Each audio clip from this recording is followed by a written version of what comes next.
आज हम पढ़ेंगे प्रेसिडेंट यानी हमारे भारत के राष्ट्रपति के बारे में। तो हम इनके बारे में कहाँ पढ़ते हैं? हम पढ़ते हैं आर्टिकल 52 पार्ट 5 में, यानी अनुच्छेद 52 भाग 5 में हम भारत के राष्ट्रपति के बारे में पढ़ते हैं।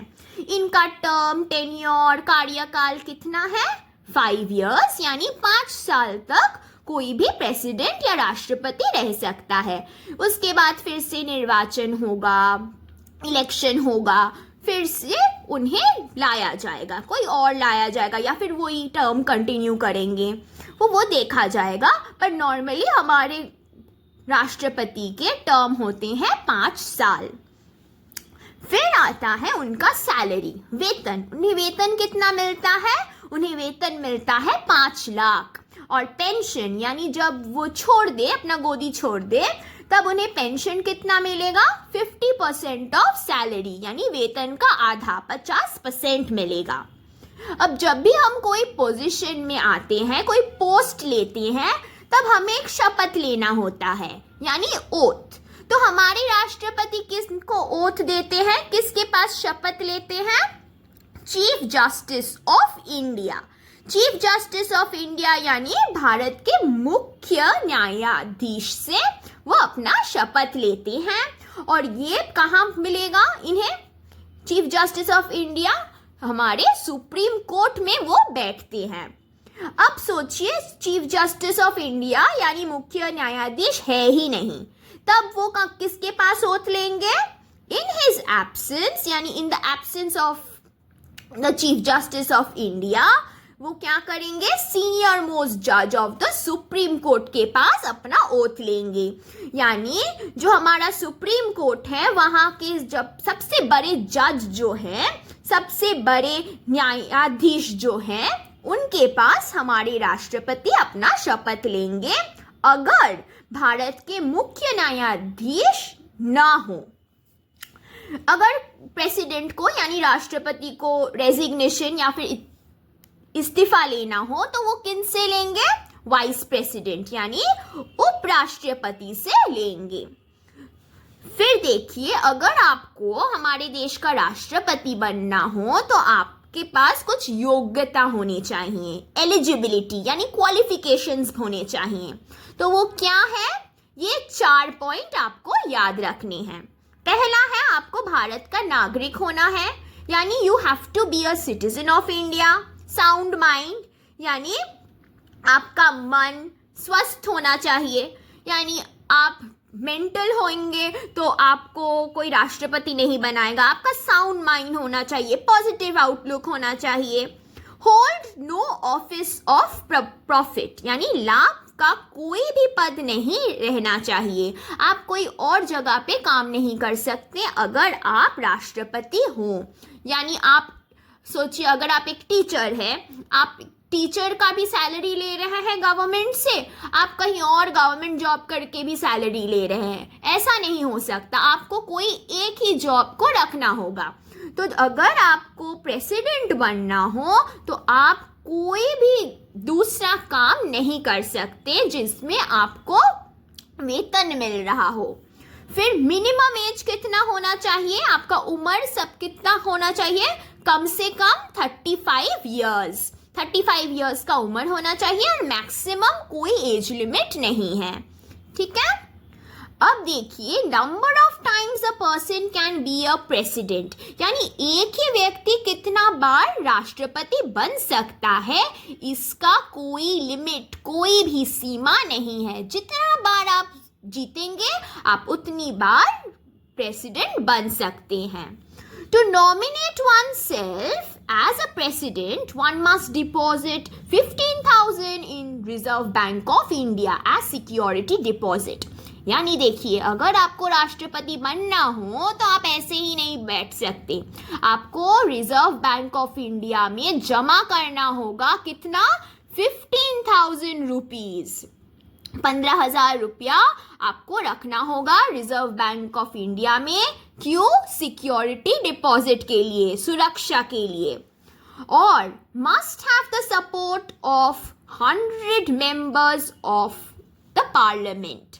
पार्लियामेंट के जो यानी संसद के 100 सदस्य का आपके प्रति समर्थन होना चाहिए.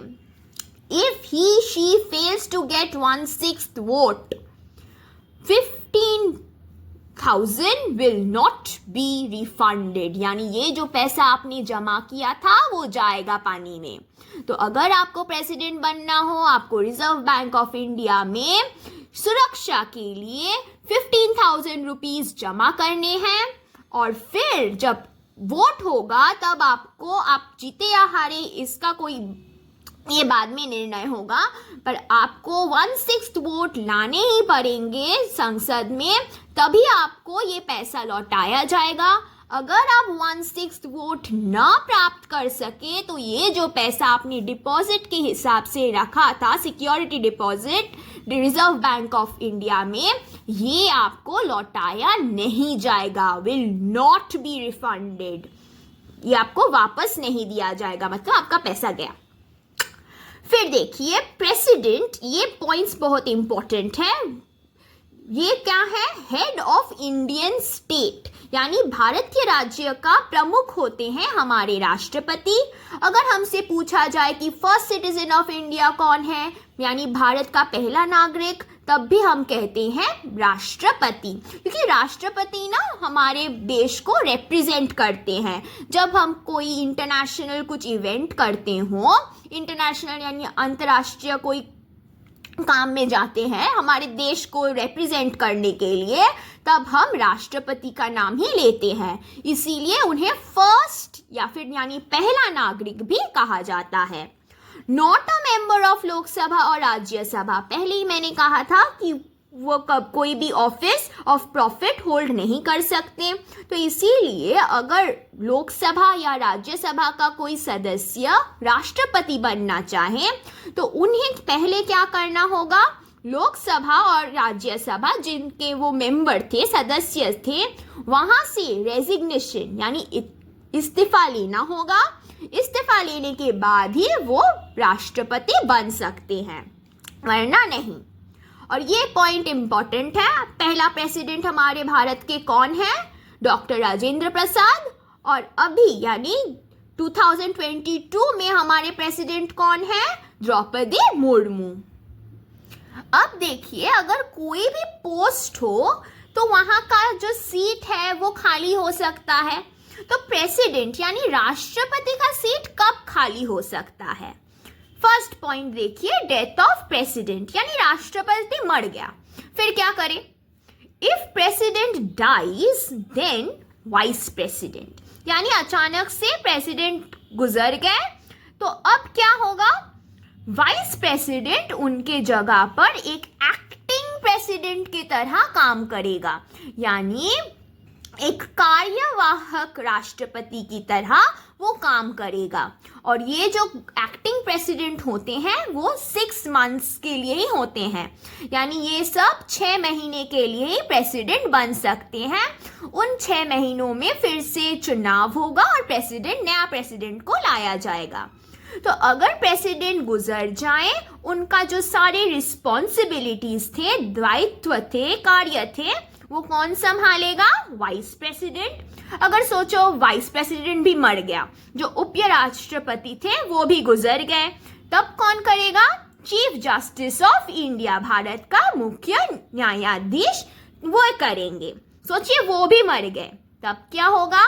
तब सुपीरियर जज ऑफ सुप्रीम कोर्ट, यानी सुप्रीम कोर्ट के जो सबसे बड़े जज हैं उन्हीं को सौंपा जाएगा ये कार्य. ऐसा कभी नहीं होता कि सभी के सब मारे गए. तो इसीलिए ये ऑर्डर है. अगर प्रेसिडेंट ना हो तो वाइस प्रेसिडेंट, वाइस प्रेसिडेंट ना हो तो चीफ जस्टिस ऑफ इंडिया, अगर चीफ जस्टिस ऑफ इंडिया ना हो तो सुप्रीम कोर्ट के सबसे सुपीरियर या फिर सीनियर जज. और प्रेसिडेंट का पद अगर खाली हो जाए, अगर उनकी मृत्यु हो जाए, तो ये सब सिर्फ 6 महीने के लिए एक्टिंग प्रेसिडेंट की तरह काम कर सकते हैं और 6 महीने के अंदर फिर से चुनाव होनी चाहिए. ये एक रीजन है डेथ ऑफ प्रेसिडेंट, इसीलिए सीट खाली हो गया. दूसरा है रेजिग्नेशन. अगर राष्ट्रपति चाहें तो अपना इस्तीफा भी दे सकते हैं, रिजाइन कर सकते हैं अपने पद से, और वो किसी रेजिग्नेशन देते हैं वाइस प्रेसिडेंट को लिखकर, उपराष्ट्रपति को लिखकर वो अपना इस्तीफा दे सकते हैं, तो तब भी सीट खाली हो जाएगा। तीसरा पॉइंट है कंप्लीटेड 5 years ऑफ सर्विस, यानी हमें पता है कि राष्ट्रपति 5 साल तक काम करता है, तो 5 साल की सेवा पूर्ण करने के बाद क्या होता है, उनका सीट खाली हो जाता है।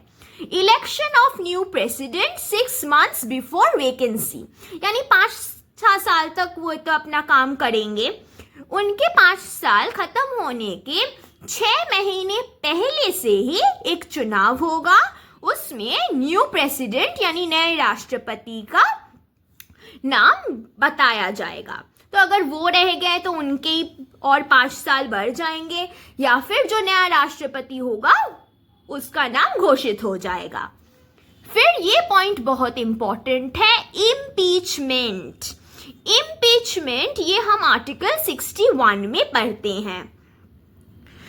इम्पीचमेंट को आप हिंदी में कहेंगे महाभियोग, ठीक है, और ये हम पढ़ेंगे अनुच्छेद 61 में। ये हमने लिया था अमेरिका से, यूनाइटेड स्टेट्स ऑफ अमेरिका, यानी ये भावना कहाँ से ली गई। फिर removal of president for violating the constitution. हमारे कॉन्स्टिट्यूशन में बहुत सारे लॉज हैं, यानी हमारे संविधान में बहुत सारे कानून हैं। सोचिए एक राष्ट्रपति ऐसा आया जिसने जो संविधान है उसको वायोलेट कर दिया, उसका उल्लंघन किया, तब क्या होगा, तब सभी कहेंगे इसे हटाओ, इसे हटाओ। तो उनका रिमूवल यानी राष्ट्रपति को हम हटा भी सकते हैं अगर वो हमारे संविधान का उल्लंघन करे, और उसी को हम कहते हैं इम्पीचमेंट।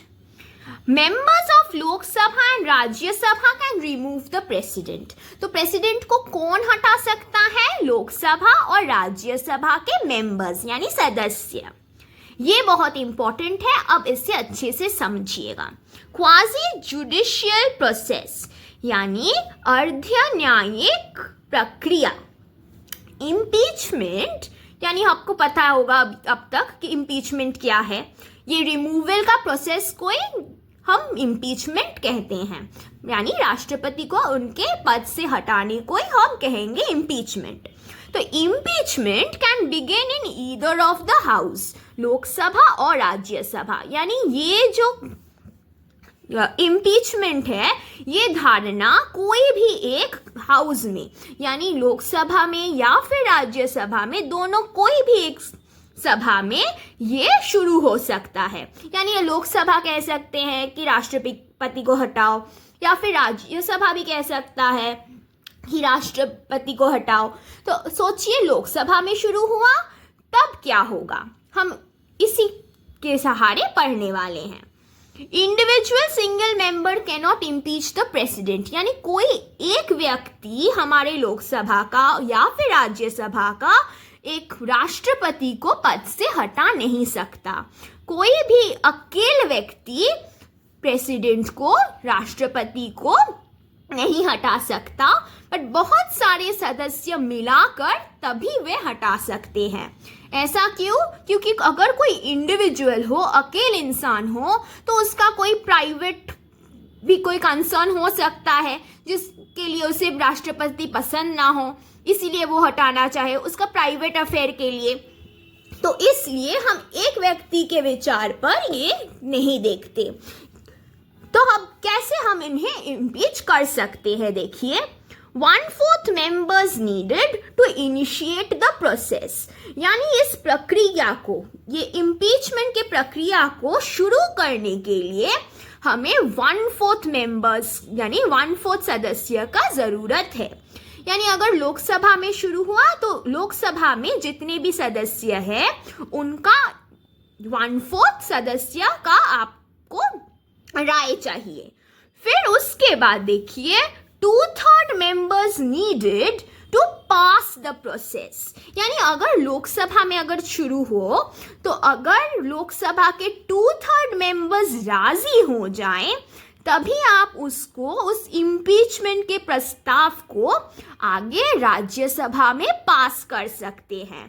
तो अगर 2/3 मेंबर्स ने कहा कि हाँ ठीक है, तब हम उसे क्या करेंगे, send to the other house to investigate, हम उसे भेज देंगे राज्यसभा में और राज्यसभा का काम होगा उसे जांचना, इन्वेस्टिगेट करना।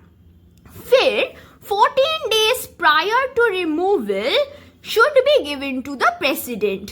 तो अगर लोकसभा ने पास कर दिया उसे राज्यसभा में, अब राज्यसभा उसे जांच रहा है, प्रेसिडेंट का यानी राष्ट्रपति का रिमूवल से 14 दिन पहले उन्हें हम बता देंगे कि हम ऐसा कुछ प्लान कर रहे हैं। ऐसा अचानक नहीं होगा कि हम प्रेसिडेंट को एक दिन सुबह को बताएंगे कि आप हट जाइए, ऐसा नहीं होता है।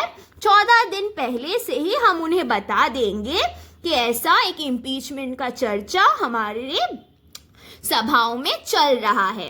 तो ये यहाँ से प्रेसिडेंट अगर चाहे तो सभा में वे आ सकते हैं और अपना बात बता सकते हैं कि देखिए कि आप हमें गलत समझ रहे हो, या अपना राय रख सकते हैं। तो उसके लिए उन्हें 14 दिन का समय दिया जाएगा।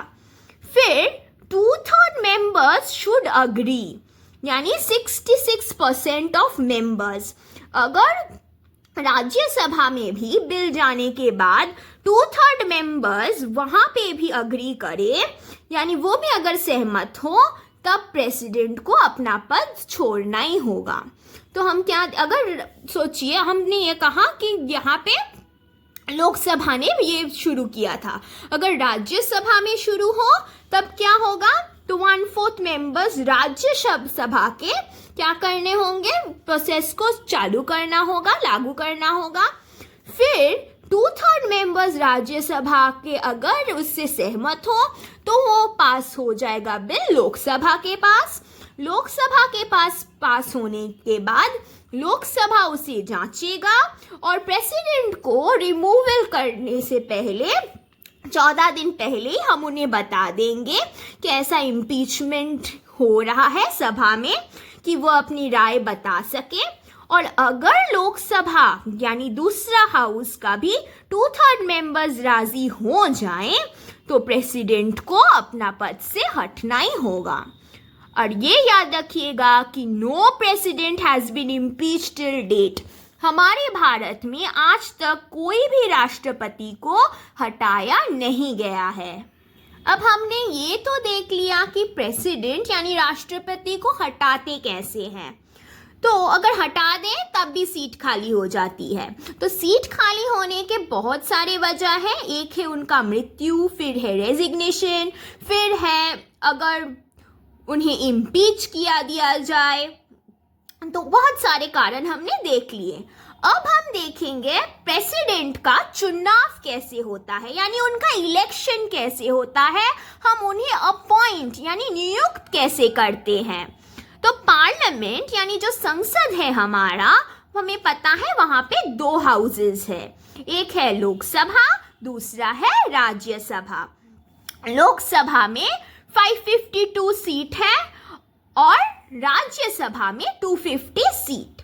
अब ये जो लोकसभा है इनमें जो 552 सीट है, इनमें से 2 होते हैं अलग से एंग्लो इंडियंस के लिए, और जो राज्यसभा है जहाँ पे 250 सीट होते हैं, वहाँ पे 12 सीट स्पेशल नॉलेज के लिए रखा जाता है।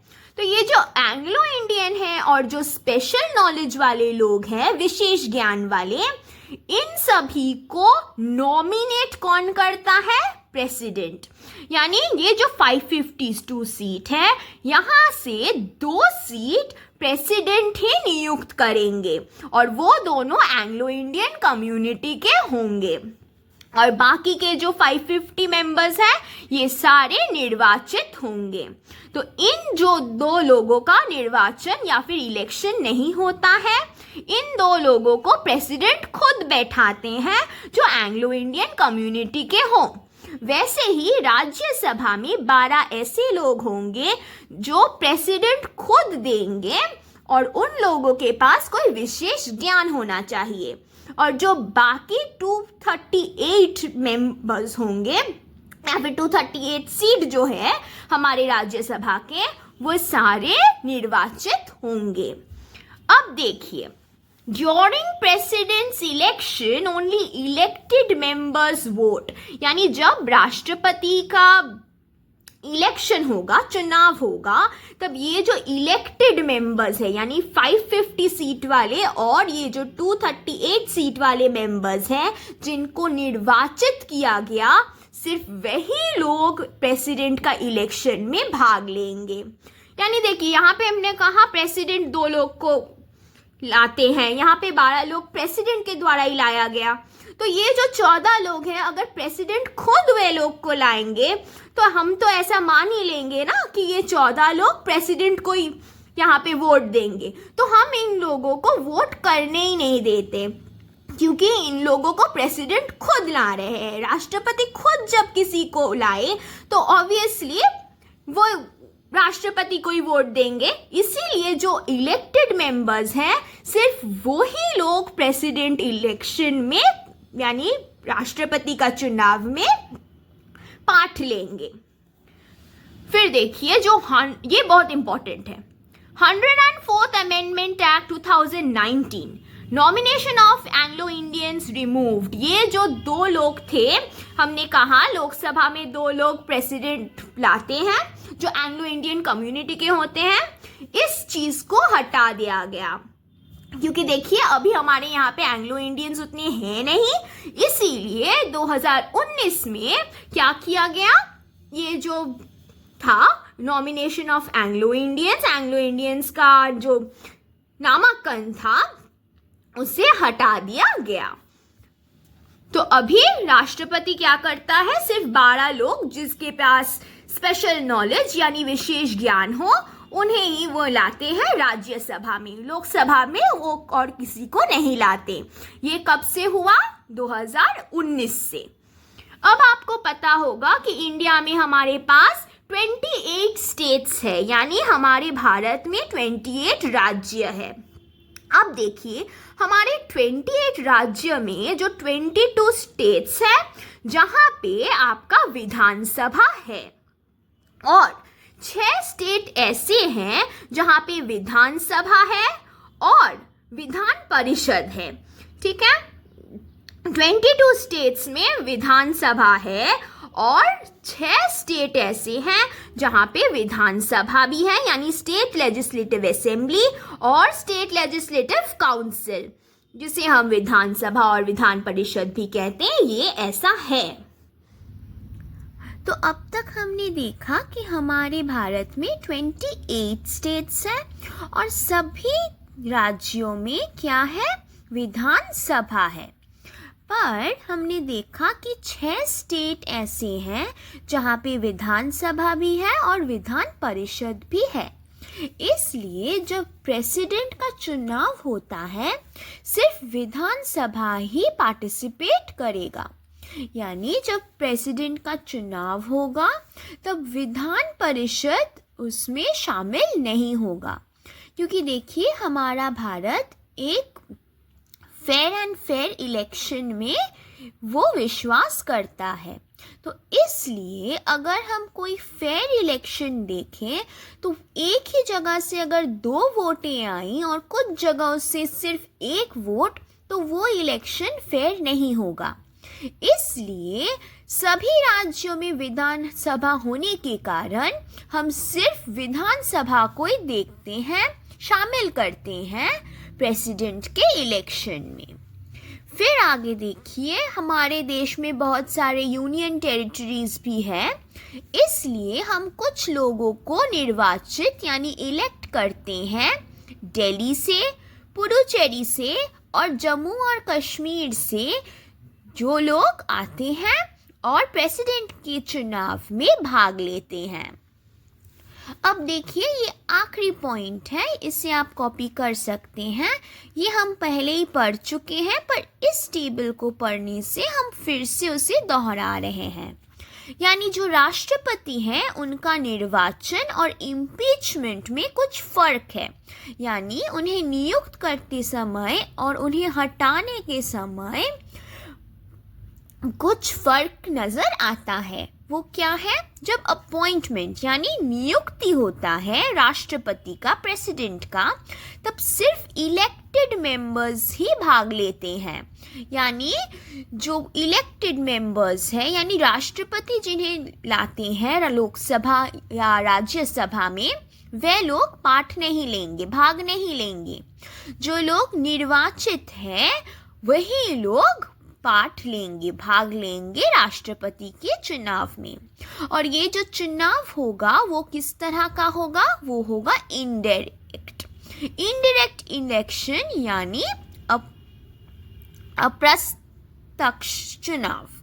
अप्रत्यक्ष चुनाव यानी देखिए, हम उन्हें प्रेसिडेंट को इलेक्ट नहीं करते, हम कुछ लोग को इलेक्ट करते हैं लोकसभा में, और लोकसभा के वो लोग क्या करते हैं? प्रेसिडेंट को इलेक्ट करते हैं। तो हमने एक माध्यम बनाया, लोकसभा के मेंबर्स, फिर वे लोग सोचेंगे कि प्रेसिडेंट कौन बनेगा, और वो लोग क्या करते हैं? प्रेसिडेंट को चुनते हैं। यानी वो एक इनडायरेक्ट इलेक्शन हो गया। जब हम भारत के नागरिक किसी को चुनाव में जिताए उसे कहेंगे डायरेक्ट इलेक्शन, पर हम भारतीय जब किसी को जिताने के बाद वे किसी को हमारे लिए जिताएं ऑन बिहाफ ऑफ अस, उसे हम कहेंगे इनडायरेक्ट इलेक्शन। तो वो इलेक्टेड मेंबर्स कहाँ के? लोकसभा के, राज्यसभा के, विधानसभा के, दिल्ली के, पुडुचेरी के और जम्मू और कश्मीर के सारे क्या करेंगे? प्रेसिडेंट के नियुक्ति पे भाग लेंगे, अपॉइंटमेंट ऑफ प्रेसिडेंट को देखेंगे।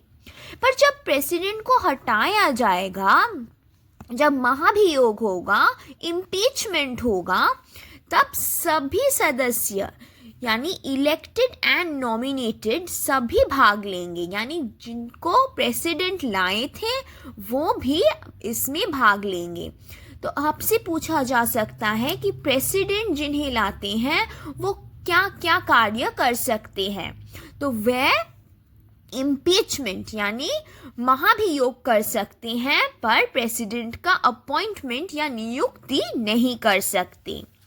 तो ये 2 पॉइंट याद रखिएगा कि विधान परिषद कभी भी प्रेसिडेंट का चुनाव में भाग नहीं लेते, और वे लोग जिसे प्रेसिडेंट खुद संसद में लाते हैं, नामित करते हैं, वे लोग भी कभी भी प्रेसिडेंट का चुनाव में भाग नहीं लेंगे। तो क्वेश्चन ये भी आ सकता है कि वे कौन हैं जो भाग नहीं लेते प्रेसिडेंट के चुनाव में?